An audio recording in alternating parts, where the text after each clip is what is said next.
Boa noite a todos. Vamos dar continuidade aos nossos estudo do Evangelho de Jesus, e nós estamos estudando as bem-aventuranças, o Sermão do Monte. Hoje nós vamos refletir em torno da bem-aventurança: bem-aventurados os mansos, porque herdarão a terra. É um versículo que está no capítulo 5 de Mateus, capítulo 5, versículo 5 do Evangelho de Mateus. Foi pronunciado por Jesus: bem-aventurados os mansos, porque eles herdarão a terra. Quando nós ouvimos isso ou lemos, nós nos colocamos a pensar. Bem-aventurados, nós já sabemos o que é, pelo menos na teoria nós já sabemos. Bem-aventurados são os felizes, os que desfrutam da felicidade, que é o objetivo de todo o espírito. Porque não importando a categoria que o espírito esteja, seja espírito imperfeito, ou espírito bom, ou espírito perfeito, se perguntar para qualquer um dele, ou se consultar, porque às vezes a gente fala uma coisa da boca para fora. Eu tinha uma professora na faculdade que ela sempre falava isso: no discurso, tem sempre o discurso que a gente professa, que a gente fala, o declarado, e existe sempre o discurso real, que é aquele que está dentro de nós, aquele que nós sentimos de verdade, que é a nossa intenção. Então às vezes tem pessoa que fala, o espírito estando encarnado, desencarnado, eu não ligo para isso não. Fala às vezes da boca para fora, porque todos nós, o que nós queremos de verdade é ser feliz. Vocês concordam? Todo mundo quer ser feliz. E para ser feliz tem uma série de coisas que tem que acompanhar. Para ser feliz a gente tem que ter paz, a gente tem que estar com saúde. Se nós não temos toda a saúde física, que nós tenhamos pelo menos a saúde mental, porque com ela nós vamos ganhando força, nós vamos buscando a compreensão para lidar com aquela dificuldade.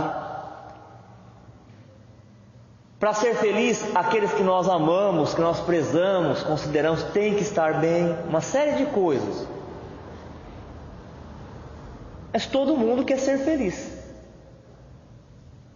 O que vai mudar de um para o outro é o entendimento do que seja a felicidade. E para a Terra ainda essa felicidade é relativa. Se você perguntar para um o que é felicidade, ele vai falar que vai listar, vai elencar algumas coisas. Se você perguntar para o outro,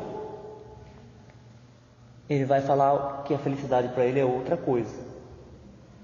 Mas o que muda bastante mesmo é o jeito, a maneira de conquistar, o entendimento da forma que se faz para conquistar a felicidade.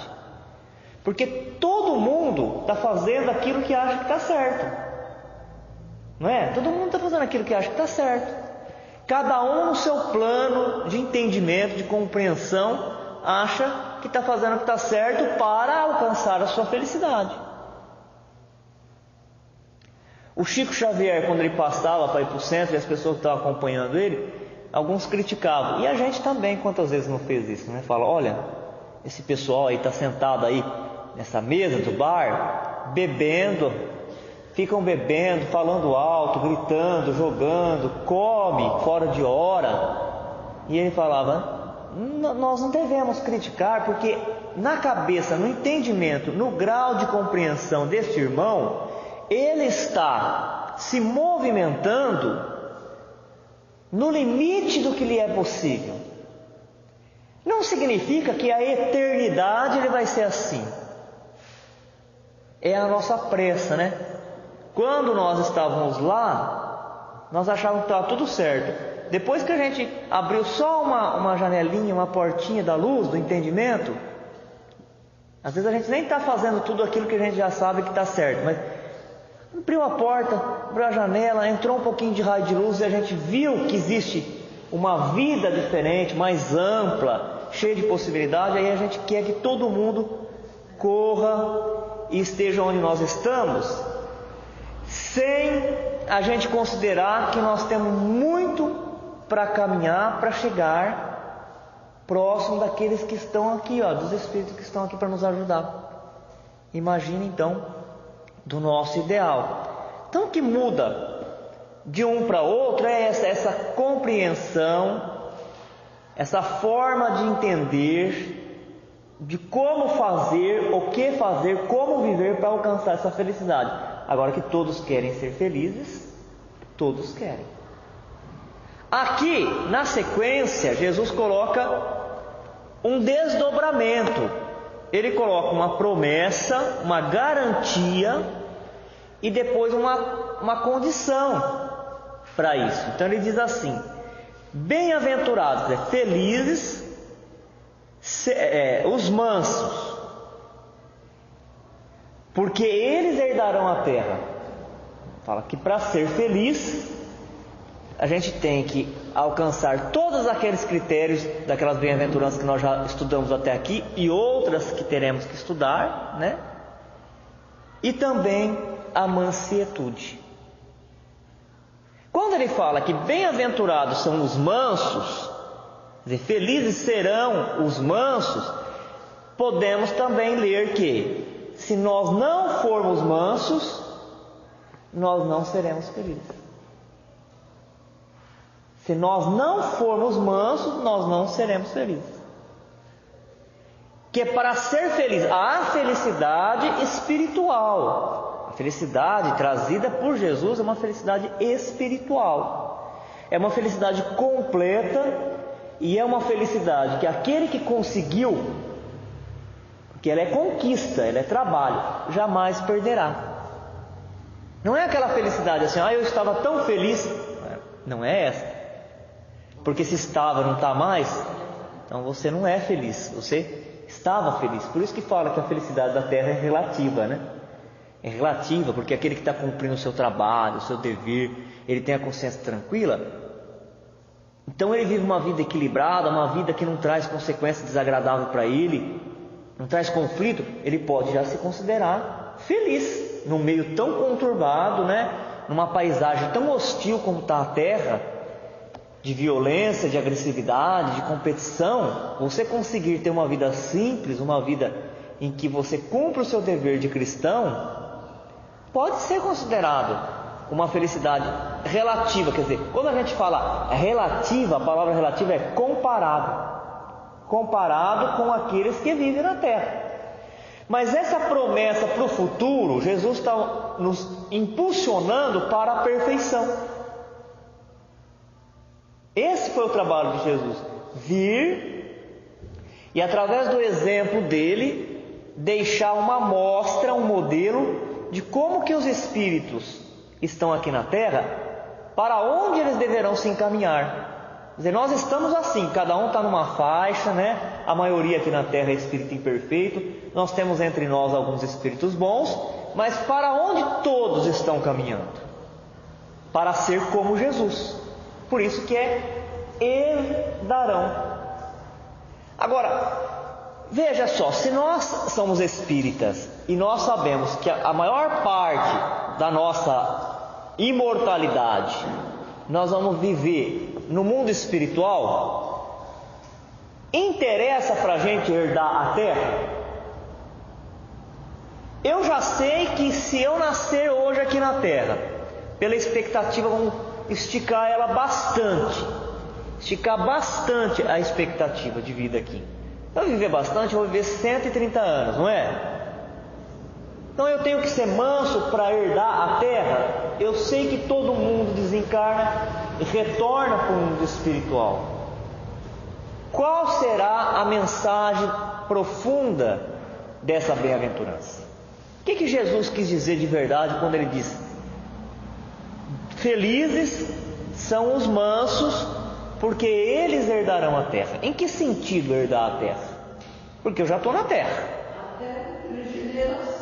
a terra da regeneração no futuro, para depois passar para a felicidade, que podemos fazer esse paralelo, né? A terra de prova e expiação que nós estamos vivendo, depois a de regeneração, e aí depois da regeneração da felicidade. Nós vamos herdar a terra da regeneração. É um entendimento, nós vamos chegar neste. É um entendimento. Este é um entendimento, né? Mas também tem outros, do que seria herdar a terra. Vamos começar pela palavra manso. Vamos começar pela palavra manso. Manso não são os passivos ou apáticos. É uma questão de equilíbrio. Porque muitos tentaram entrar na promessa evangélica. Vamos transformar isso num entendimento mais fácil. Muitos estudando o Evangelho e ouvindo essa promessa de Jesus, que para poder ser feliz, herdar a terra, tinha que ser manso.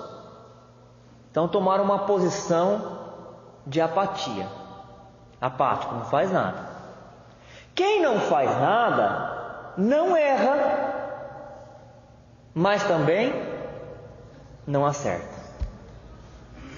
No livro dos Espíritos fala que a gente pode errar, que a gente pode comprometer a nossa existência pelo mal que a gente faz, mas também pelo bem que nós deixamos de fazer. E durante muito tempo, esse entendimento foi disso. Ser manso eu não faço nada, eu não compro nenhum compromisso, nenhum envolvimento com as dificuldades da terra, eu vejo as injustiças, eu vejo as necessidades do povo que tem fome, e eu não me envolvo, porque se eu me envolver com isso, eu não vou ser manso, e aí eu não vou herdar a terra. É um erro de interpretação, né? Um erro de compreensão. Não é essa mansuetude. Lá na outra bem-aventurança, nós já tínhamos entendido que humilde, que simples, não é a gente fazer a aparência de coitado, de vítima. Lembra que nós estudamos isso? Que o humilde é aquele que tem um entendimento, uma consciência. Quer dizer, a consciência está lá dentro. Onde está a consciência? No espírito, né? Não é só o entendimento do ponto de vista intelectual, que está no cérebro, não, eu sei porque eu li, porque eu ouvi. Não, sabe mesmo, sabe e vivencia isso, de que tudo é de Deus. É essa que é a verdadeira humildade. De que eu sou um trabalhador, né? Que eu estou administrando as oportunidades que Deus me deu, mas tudo pertence a Ele. E eu tenho que usar direitinho, porque se pertence a Deus e Deus é o ser superior, eu tenho que cuidar direitinho disso. Agora, então, aqui na mansuetude, nós também não podemos confundir a mansuetude com aqueles que não querem fazer atividade, que vão se entregar ao ócio. Eu vou me entregar ao ócio e vou viver essa minha vida tranquila. Se eu não faço o bem, eu também não faço o mal. E vou vivendo aqui minha vida tranquila, minha vidinha. Não são esses os mansos. Porque se nós temos que imitar Jesus, a última coisa que Jesus fez foi isso: ficar inativo. Jesus nunca ficou inativo.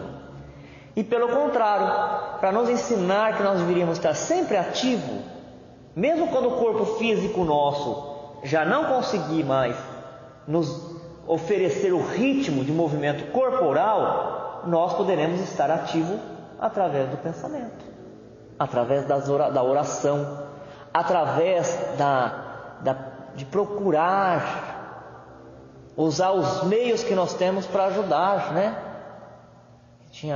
Falando de novo do Chico, tinha companheiras do Chico Xavier que não podia mais andar, mas através do telefone, elas providenciavam tudo o que eles precisavam lá. Dona fulaninha, nós estamos aqui com uma mãe, com uma gestante, e olha, eu não posso mais andar, mas olha, estão precisando de meinha, estão precisando de fralda, estão precisando de alimento. De dentro de casa a pessoa, ela conseguia fazer todo um movimento em benefício da necessidade. Às vezes a gente fala que tem que ser ativo, que tem que se movimentar, a pessoa acha que o corpo, e às vezes o corpo já colocou o limite. Eu não consigo mais andar do jeito que eu andava, eu estou acamado, mas ainda assim, operando no campo do espírito, como a irmã Dulce.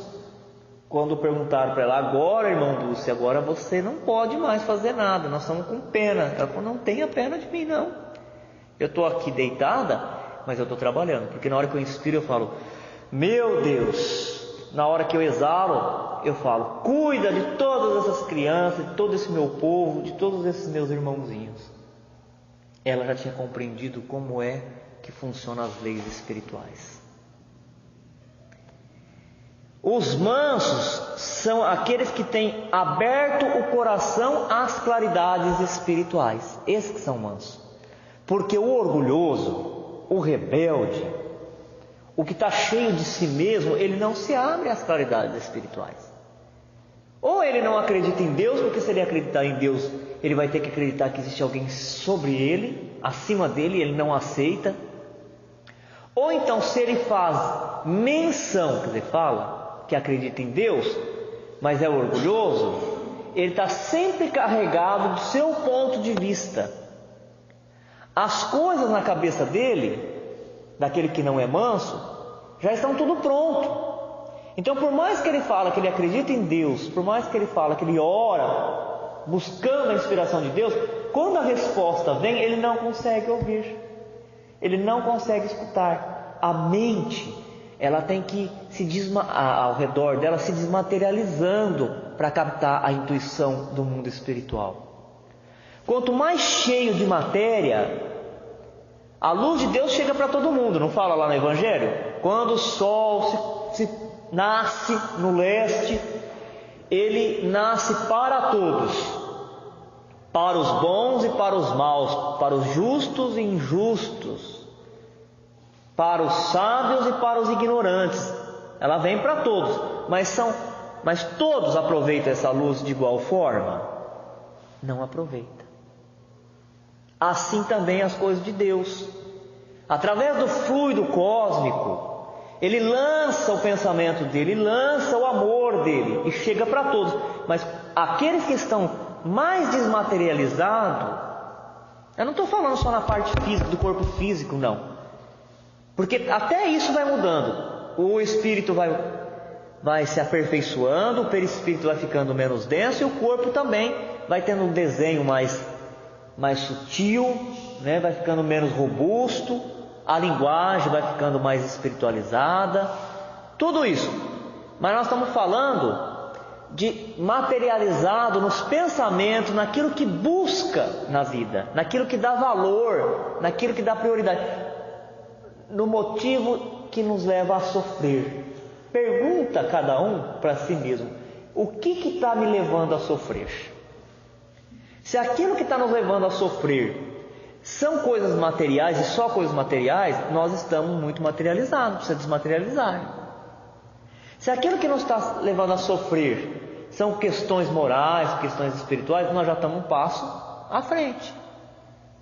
Agora, mais à frente de tudo isso ainda, é aqueles que não tratam as dificuldades como sofrimento, mas sim como trabalho que está dentro da sua natureza, da natureza das coisas. É um trabalho de ajudar Deus a construir, a renovar. O trabalho então de todos nós é aumentar a nossa bagagem mental, o nosso poder mental, e nós fazemos isso pensando, refletindo, disciplinando a nossa vontade, para poder ouvir de uma forma mais intensa a voz de Deus que já está aqui por toda parte. Mas cada um de nós conseguimos escutar essa voz de acordo com o trabalho de evolução que nós já fizemos até agora.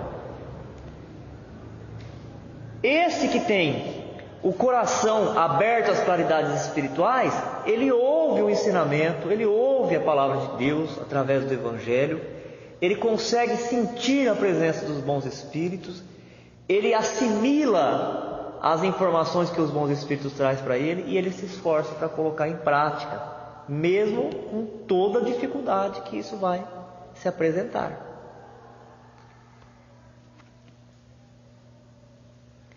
Quer dizer, então, que ele abre mão da expressão personalística para a doação de valores.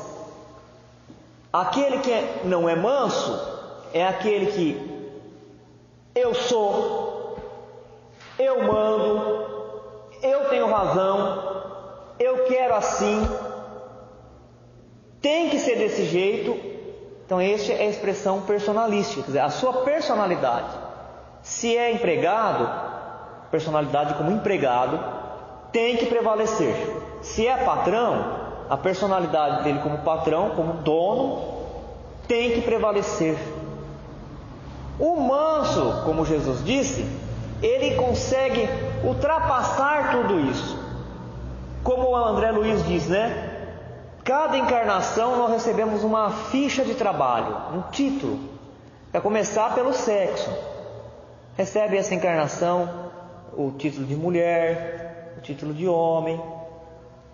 Já vem na programação para desempenhar um trabalho, uma função, na profissão ou dentro do lar. É um título de trabalho. A pessoa pega todos eles. O manso, como Jesus se expressou, ele pega qualquer ficha desta e ele procura executar bem, mas ele não se identifica com a ficha. Da ficha ele pega o trabalho que tem que fazer, mas ele não se apega ao cargo, à função, né? Ele é um trabalhador daquilo que ele sabe, que através do ser homem aqui na terra, do ser mulher, do ser empregado, do ser patrão, ele vai desenvolver aquilo que nós acabamos de falar agora, vai desenvolver a sua mente, a mente.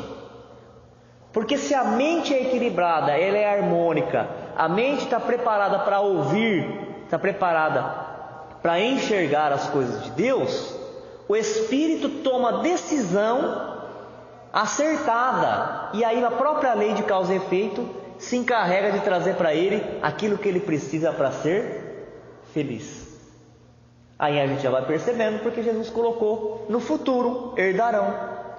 Porque para poder chegar nessa condição plenamente, nós precisaríamos e ainda precisamos de várias encarnações. Não poderia ser naquela hora. Lembra dos ladrões? E foram crucificados junto com Jesus? E um deles falava: ah, tá vendo? Falava que era rei, que era profeta, que era forte, que era filho de Deus. Está aí, ó, pregado na cruz igual nós. E nós, pelo menos, era ladrão mesmo, né? Aí o outro: fica quieto, você não sabe o que você está falando. E olha para Jesus e fala: Senhor, nós reconhecemos, você é mesmo filho de Deus. Quando chegar lá no reino dos céus, na casa do Pai, se lembre de nós. Aí Jesus fala: pois em verdade eu vos digo hoje, estarás comigo no paraíso. Uma vírgula mudou toda a história. Porque se a gente colocar a vírgula no lugar errado, fica assim, ó: em verdade vos digo, hoje mesmo estará comigo no paraíso.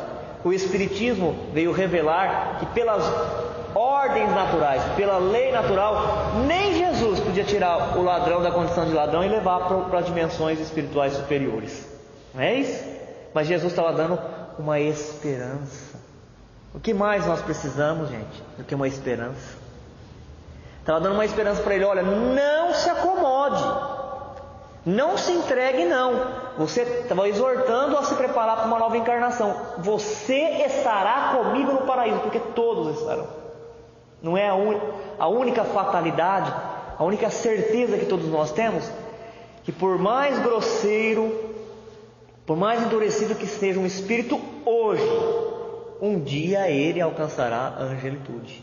Um dia ele alcançará a condição de espírito perfeito. Aí ele será feliz. Aí ele será feliz.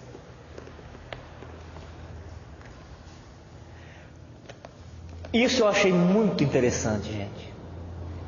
Ele fala assim, o texto: quanto mais a pessoa compreende, gravem isso, porque eu também vou procurar gravar.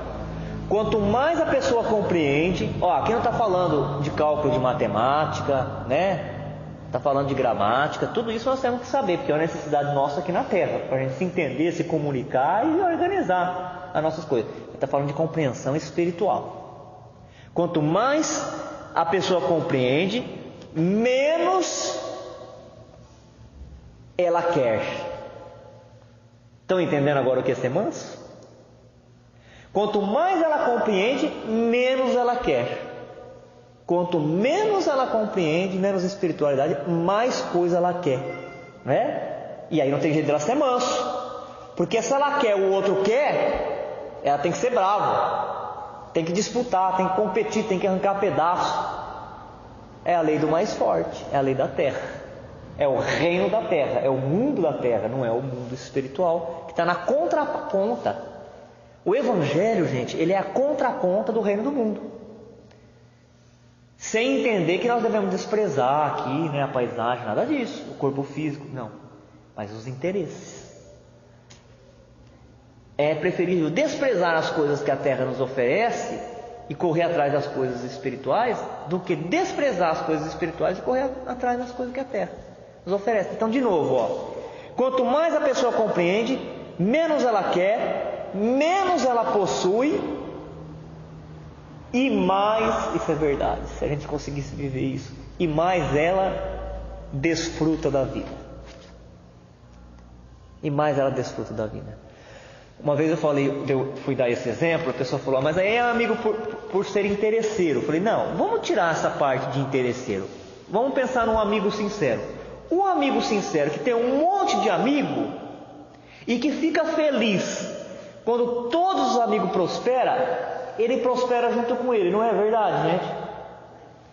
Mesmo que ele não tenha nada, quer ver? O amigo tem uma piscina, aí o amigo comprou a piscina, já vai ter que gastar dinheiro para encher a piscina com água.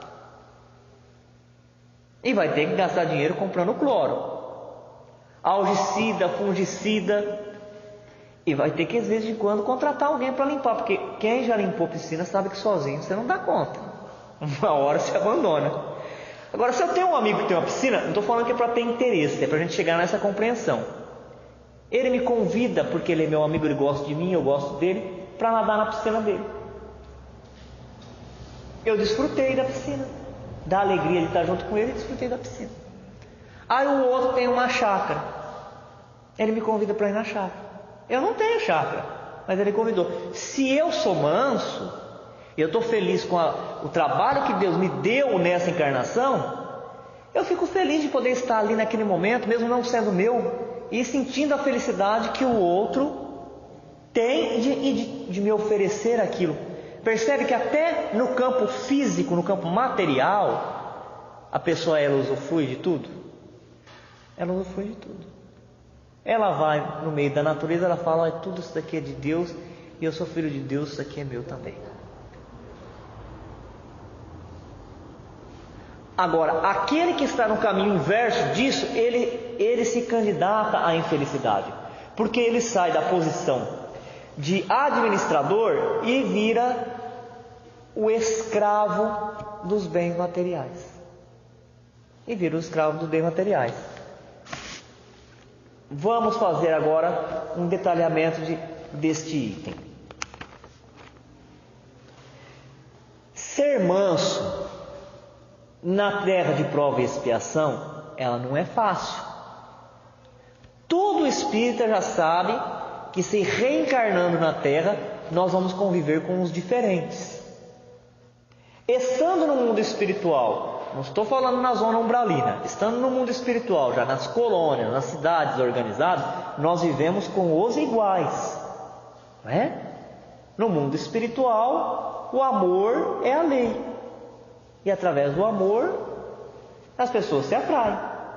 E ali, então, todo mundo pensa mais ou menos do mesmo jeito, depender da evolução de cada um, sente o mesmo desejo de ajudar a todos, de que todos sejam felizes, tem respeito a Deus, tem respeito à natureza, às coisas de Deus, mas quando nós nos encarnamos para ter o choque, o atrito com o diferente, para desenvolver nossas potencialidades. Aí é que a coisa pega, né? Então, por que as pessoas aqui na Terra, elas são diferentes da gente, elas pensam diferente, nem sempre elas buscam a mesma coisa? Vai ter momentos na nossa vida que a força da nossa alma, vai se fazer muito tensa.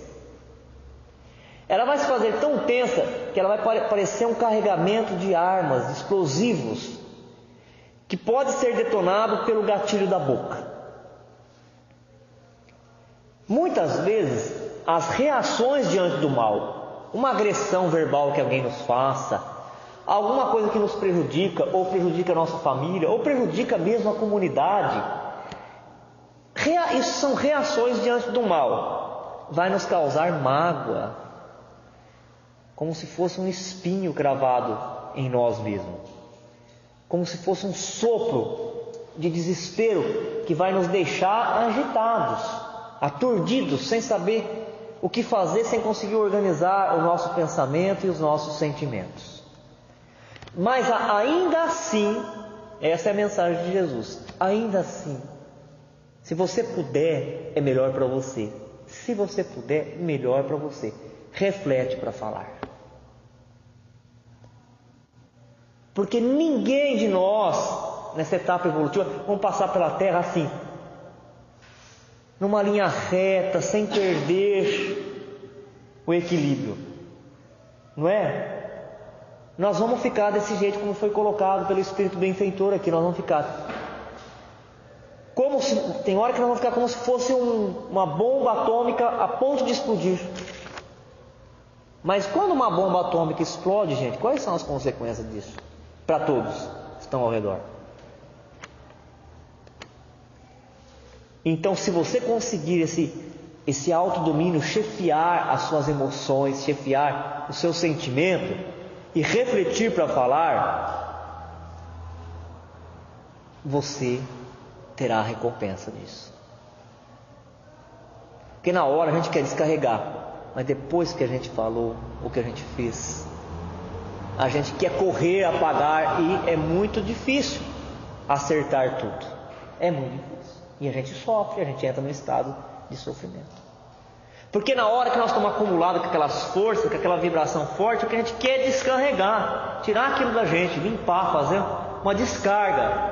Mas daqui a pouquinho que a descarga já foi dada, aí você mais calmo vai parar para pensar o que você fez. E como você já tem uma certa compreensão dos ensinamentos espirituais, você começa a entrar num processo de culpa e de arrependimento. Começa a trazer desarmonia para si. E também gerou toda uma confusão. Você não foi manso, né? Você foi bravo. Foi bravo. Foi truculento. Um exercício, uma maneira para a gente poder controlar isso é a gente se imaginar no lugar do interlocutor, aquele que vai escutar. A gente se colocar no lugar da pessoa. É um exercício. Se nós não temos o hábito de fazer isso, nós temos que treinar, porque o ensinamento é isso. Não é que se nós já tivéssemos isso, nós não precisávamos ouvir. Não precisava ser tão repetido isso. Quantos anos já está sendo repetido isso? Mais de 2016 anos. Porque antes da maturidade, antes da humanidade ter compreensão para entender isso, Jesus não tinha mandado ninguém para ensinar, revelar isso. Tinha ensinado e revelado outras coisas que já estava dentro da possibilidade das pessoas executarem, realizar no campo prático. Quando ele percebe que a Terra já tinha vivido bastante, e nós já estávamos com bastante encarnações acumuladas, e já tínhamos aprendido bastante com outros missionários, aí ele já veio trazer agora essa lição. Então é exercício. Se eu errar um monte de vezes tentando fazer, o meu desejo de fazer a minha sinceridade que vai ser contada. Então se coloca no lugar do outro, que vai ouvir você falar daquele jeito, usar aquela expressão grosseira, seca, né? Que machuca, que mata, como nós já vimos outras vezes, né? Quando nós vamos estudar o mandamento, às vezes a gente não mata o corpo físico do outro, mas mata a esperança, mata o ânimo, mata o espírito de fraternidade. Sem dúvida, o verbo foi feito para nós. Através da palavra é que a gente se comunica, e através da comunicação há trocas. O que um sabe ensina para o outro, o que um fala eu vou pensando e vou vendo se é aquilo mesmo. Se eu achar, julgar que é bom, eu aplico na minha vida, faço um filtro, né? Uso um crivo para isso, tenho livre-arbítrio. Eu tenho então que usar o verbo. Mas olha que expressão mais bacana. O silêncio, ele é o guardião da paz. O quanto nós pudermos fazer silêncio, aqui nós estamos entendendo silêncio não é como a ausência de ruído, não, tá? Ah, não está tendo ruído aqui, está sendo silêncio. Silêncio é daquela, de novo, volta naquela imposição, querer brigar toda hora para pôr o nosso ponto de vista acima de todo mundo, né? Querer falar uma verdade, mesmo que aquela verdade, eu estou vendo, eu não sou mais ingênuo, eu estou vendo que aquela verdade, do jeito que eu vou colocar, as pessoas elas não vão acatar, só vai gerar raiva, e a gente vai e coloca, que é para perder a paz mesmo. Então é isso que ele está falando. Tem muito do nosso orgulho, quando nós não conseguimos subir no monte, quer dizer, subir no entendimento, e olhar para todos que estão ao nosso redor e avaliar se aquilo lá vale a pena ou não, se aquilo lá vai produzir um efeito positivo ou não, tem muito do nosso orgulho. Porque se no campo do entendimento todo mundo já é inteligente para saber se aquilo lá vai ser bom ou não para quem está ouvindo, se aquilo vai colaborar para gerar uma organização, um progresso, seja onde for, se eu tenho essa capacidade. E mesmo assim, quando eu analiso todos os envolvidos, eu ainda quero colocar a verdade como se a verdade tivesse que ser uma pedra. Essas expressões que eu estou usando é tudo expressões do texto, viu? Não são minhas não, são de Emmanuel. Como se a verdade fosse uma pedra lançada no crânio do outro. Então tem do meu orgulho. Por quê? Eu já consegui entender que aquilo não vai ajudar. A pessoa não vai aprender pela violência, ela não vai aprender pela agressão da minha palavra. Então por que eu falo? Porque eu quero mostrar que eu sou forte. É o leão ainda, né? É o tigre. Que eu sou forte, o jacaré. Eu sou forte. Chega aqui perto de mim para você ver. Se eu falar para você sair para lá e você não sai, se eu não te trituro na dentada. Eu estou dando risada assim, no bom sentido, porque eu lembrei de uma palestra do Haroldo, quando ele fez aquela interpretação da Gênese. Não sei se a Isaura já chegou nessa parte, está acompanhando, né? Quando ele faz a interpretação, tem lá na Gênese, não está assim?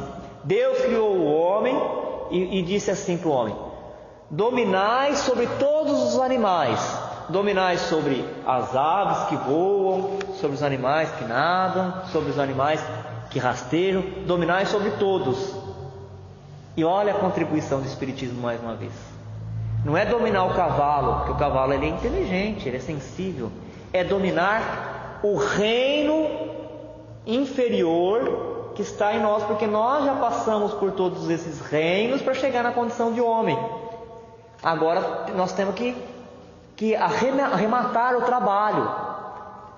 Passamos por todos eles, não passamos? Pelos peixes, passamos...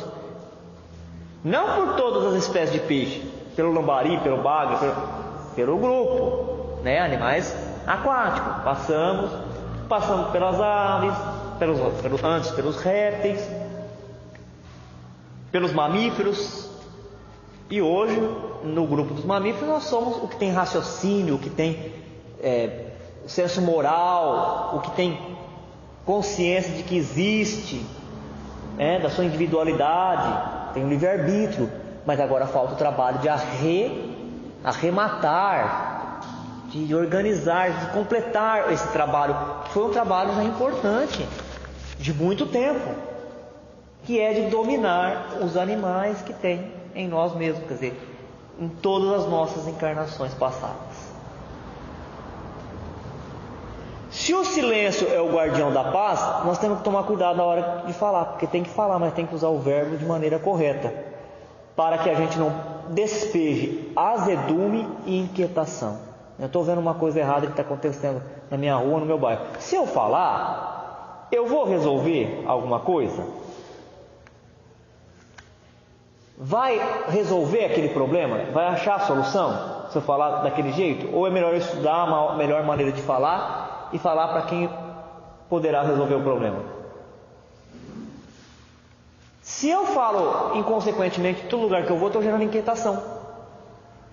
Porque nós espíritas também sabemos que nós não podemos pensar que a outra pessoa que está me ouvindo pensa com a minha cabeça. O que para mim é uma coisa tranquila, para eles podem ficar desesperados. Não, se eu falar assim, ó, gente, vai acabar a energia elétrica aqui agora. Eu particularmente fico tranquilo, no escuro. Mas tem muita gente que não fica. E como eu posso falar assim, ó, pode desligar a luz sim, né? Energia elétrica, pode dar um apagão sim. Eu vou gerar inquietação. Aí eu ouço alguma coisa na internet, eu nem sei se é verdade, se não é, e se é, eu não sei se aquilo deve ser falado. Aí eu falo, o que eu fiz? Inquietação, porque dentro do lar aquilo vai refletir, a pessoa vai ficando nervosa, aqui não tem equilíbrio, aqui não tem entendimento das coisas espirituais, não é? Ela vai se agitando, daqui a pouquinho ela não consegue mais ver a necessidade dos filhos, do irmão, ela está em estado de perturbação. Esse também não é manso. Mas eu sou manso sim, eu não brigo com ninguém, eu não faço guerra, mas você lança inquietação. De vez em quando os palestrantes lançam, né? Quando eles não fazem entendimento direito do evangelho, eles falam, vai acabar o mundo, ó, está acabando, é 2012, é 2019, e o povo fica. Não todo mundo, mas tem gente que fica, não fica? Fica, não fica, gente? Nós não ficamos mais porque nós estamos num ritmo de estudo, nós compreendemos que não é tudo que a gente ouve, que a gente pode dar importância, mas tem gente que fica desesperado. Tem gente que fica desesperado, tem gente que perde a paz por causa disso. Então a gente tem que dominar a fala nossa. Dominemos-nos para controlar a circunstância. Aí a gente vai descobrir, num certo ponto da nossa vida, da nossa existência, que na verdade nós não viemos aqui para chefiar ninguém. Nós viemos para chefiar as nossas emoções. Nós viemos chefiar o nosso equilíbrio, o nosso discernimento. E quando nós falarmos, nós deveremos falar para desfazer enganos. Não vai ficar sempre calado? Não, você tem que falar. Olha só. Se você vai falar para desfazer engano, você vai falar pouco numa terra igual a nossa? Você já vai falar bastante, né? Aqui não é para ficar sem falar, sem comunicar, porque comunicar foi uma conquista nossa. Mas como é que os espíritos superiores falam? Através dos textos, dos poemas, para desfazer engano, para esclarecer dúvidas, né? Para iluminar, para apontar caminhos, para limpar os raciocínios, para as pessoas não continuar incorrendo em erros, porque são esses erros que está prendendo a gente nessas encarnações truculentas de dor e sofrimento, os karmas, né, que as outras doutrinas falam, essas encarnações de karma negativo. Tem o karma, e o karma ele é a reação, né, que pode ser positiva ou negativa. Fica mais claro entendemos agora que manso não é a exaltação, a ociosidade, a hesitação e a fraqueza. Jesus não veio formar um bando de gente fraca. Não vamos lutar pelos nossos direitos, não vamos fazer nada porque é para a gente ser manso, aceitar tudo que vem. Não é isso. Não vamos fazer mais nada.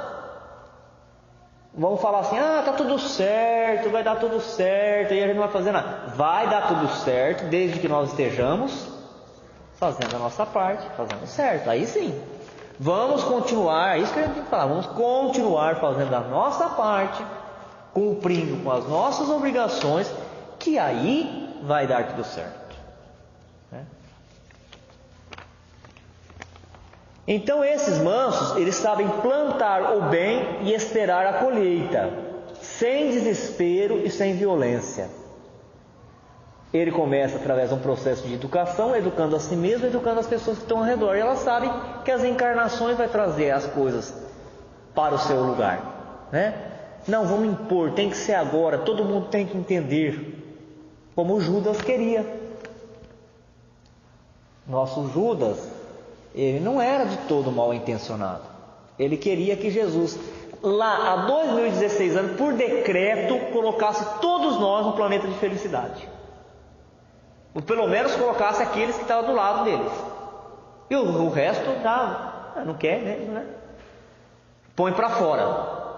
E Jesus já veio com outra proposta, o de semear, sabendo que os resultados pertencem a Deus. E Deus, Ele não mora dentro do nosso tempo.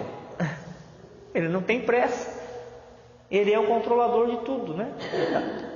Ele sabe que todo mundo vai chegar lá. Então Judas fez todo aquele plano para querer obrigar Jesus a tomar uma decisão imediata, uma decisão violenta, para trazer o reino dos céus aqui na terra por força da violência, da imposição. Mas Deus não faz assim. Deus não faz assim. Deus sabe que uma pessoa, por mais terrível que ela se apresenta aqui aos olhos do homem, aquela pessoa que saiu já esparramando cadáveres por toda a terra, ela poderá voltar-se para as coisas divinas com apenas uma lágrima. Também esse não é meu, viu, gente? Trouxe lá do livro Boa Nova.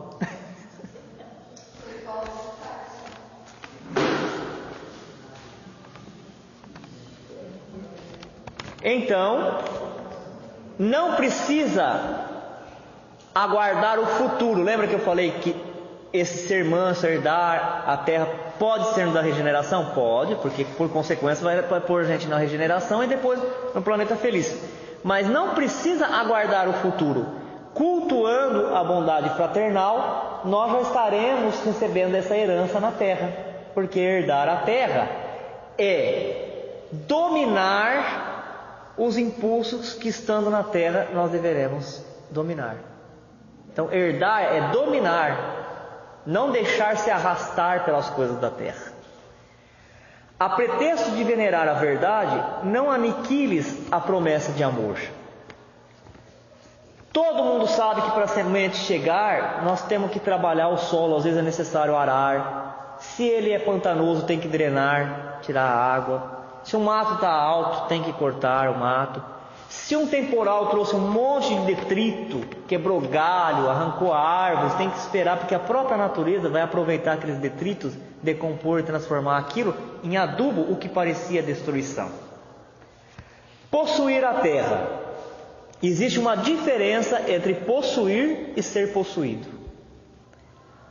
Os conquistadores, aqueles que se acham senhores de terra e de haveres na terra, quase sempre eles entram no domínio da perturbação e da morte.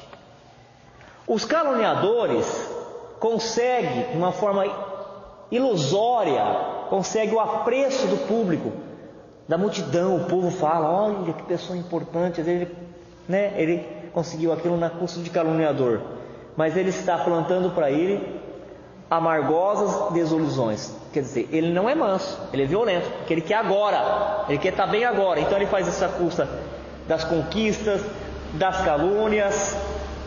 Os gozadores inveterados, aqueles que se entregam a todo tipo de prazer, e quando o prazer já alguma coisa já não está oferecendo mais prazer, ele inventa e vai em busca de outra coisa para lhe dar prazer. Em geral, eles caem na desesperação e no tédio, no vazio profundo. Aqueles que são avarentos, que são usurários e são aparentemente felizes por ter muito dinheiro, acumular, guardar muito dinheiro, muitos deles caem no desvario e na loucura. Aprenda a possuir em nome do Pai.